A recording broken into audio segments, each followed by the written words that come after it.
بسم اللہ الرحمن الرحیم۔ ایک مرنے والے انسان کو نہیں معلوم کہ تم نے اس کے لیے کتنے آنسو بہائے، لیکن ایک زندہ انسان کو مرتے دم تک یاد رہے گا کہ تمہاری وجہ سے اس نے کتنے آنسو بہائے۔ جو بھی رشتے پاس ہیں خدارا ان کی قدر کیجیے۔ رب کی رضا، پھر تم اس کی رضا کے لیے اپنی جس خواہش کو رد کر دیتے ہو وہ اسی خواہش پر راضی ہو کر اسے تمہارا مقدر بنا دیتا ہے۔ درود شریف کا پڑھنا اور اس کی دعوت دینا گناہوں کی معافی، مشکلات سے چھٹکارا، درجات کی بلندی اور رحم کی ایسی اپیل ہے جو کبھی مسترد نہیں ہوتی۔ درود پاک کا ورد روزانہ کا معمول بنائیں۔ محبت سے درود شریف پڑھ لیجیے۔ صلی اللہ علیہ وآلہ وسلم۔ کوشش کریں کسی کے آنسوؤں کی وجہ آپ کا لہجہ یا رویہ نہ بنے، کیونکہ گناہوں میں سب سے بڑا گناہ کسی کی دل آزاری ہے۔ وہ لمحات بہت قیمتی ہوتے ہیں جو آپ خالق دو جہاں کے سامنے سر جھکائے اس کی بڑائی بیان کرتے ہیں۔ اللہ آپ کو سجدوں کی سچی لذت عطا فرمائے، آپ کی ہر دعا قبول فرمائے اور دین و دنیا میں سرخرو کرے، آمین۔ دعاؤں پر مضبوطی سے جمے رہو، یقین کرو یہ دعائیں آپ پر بہت ساری راہیں کھول دیں گی۔ دنیاوی امور میں دوسروں سے اپنا موازنہ مت کریں۔ کم پہن لیں، سستا پہن لیں، سادہ کھا لیں، لیکن حلال کھائیں۔ شرم اللہ سے کرنی چاہیے، بندوں سے نہیں۔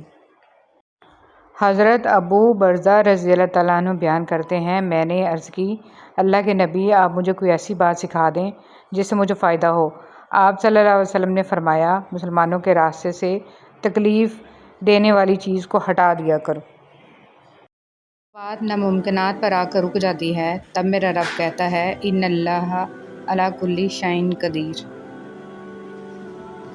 اور جب اللہ کی مرضی ہوتی ہے تب کسی کی بھی نہیں چلتی۔ عزت جتنی دو گے محبت اتنی گہری ہوگی۔ عزت کے بغیر محبت کا کوئی وجود نہیں، کیونکہ رشتہ کوئی بھی ہو، عزت کے بنا سب کچھ بیکار ہے۔ جس طرح درخت کی قیمت اس کے پھل کے حساب سے ہوتی ہے، اس طرح انسان کی قیمت اس کے اخلاق کے حساب سے ہوتی ہے۔ خوشی اور خوش قسمتی دو الگ چیزیں ہیں۔ ہم کسی سے اس کی خوشی تو چھین سکتے ہیں لیکن خوش قسمتی نہیں۔ محبت کی سب سے خوبصورت کہانی کبھی نہیں لکھی جاتی، بس ان کو خاموشی سے جی لیا جاتا ہے، کیونکہ وہ فرضی نہیں ہوتی، نہ ان کا اختتام روایتی ہوتا ہے، بلکہ ان کا کوئی اختتام نہیں ہوتا۔ ہو سکتا ہے تمہاری زندگی کا ایک خالی صفحہ اللہ تمہاری چاہت سے بھرنا چاہتا ہو، اس لیے دعا کرو، شاید دعا ہی تمہارا مقدر بدل دے۔ تم استغفار کرو، اللہ تمہاری ہر کمزوری کو قوت میں بدل دے گا۔ انسان مرتا نہیں، مار دیا جاتا ہے، لفظوں، لہجوں اور رویوں سے۔ بیوی کے ساتھ خوش خلقی کرنے کا حکم۔ رسول صلی اللہ علیہ وسلم نے ارشاد فرمایا، کوئی مومن مرد کسی مومنہ عورت سے بغض نہ رکھے، اگر اسے اس کی کوئی عادت ناپسند ہے تو دوسری پسند ہوگی۔ موت انسان کو مار دیتی ہے، لیکن اچھے لوگ ہمیشہ زندہ رہتے ہیں، لوگوں کے دلوں میں، لفظوں میں اور دعاؤں میں۔ ظالم کا انجام۔ رسول صلی اللہ علیہ وسلم نے ارشاد فرمایا، اللہ تعالیٰ ظالم کو چند روز دنیا میں مہلت دیتا رہتا ہے، لیکن جب پکڑتا ہے تو پھر نہیں چھوڑتا۔ رسول صلی اللہ علیہ وسلم نے ارشاد فرمایا، جس نے قبلہ کی جانب تھوکا، جس کا تھوک قیامت کے دن اس کی دونوں آنکھوں کے درمیان لگا ہوا آئے گا۔ جب بلا ضرورت لمبی گفتگو کی جاتی ہے تو کئی راز کھل جاتے ہیں، غیبتیں اور چغلیاں ہو جاتی ہیں اور دل آزاریاں بھی ممکن ہیں، اس لیے بقدر ضرورت ہی بات کیجیے۔ جب وقت پر دو لفظ بھی کہے نہ جا سکیں تو وقت گزرنے پر لمبی چوڑی کہانیاں سنانے کا کوئی فائدہ نہیں ہوتا۔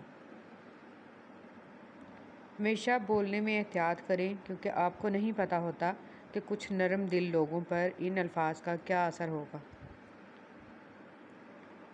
ماں نے کہا، بیٹا جب تو پہلی بار بولا تھا میں چلا اٹھی تھی، جھوم اٹھی تھی، تجھے چوم اٹھی تھی، پر اب تو جو بولتا ہے تو میں سہم جاتی ہوں، ڈر جاتی ہوں، مر جاتی ہوں۔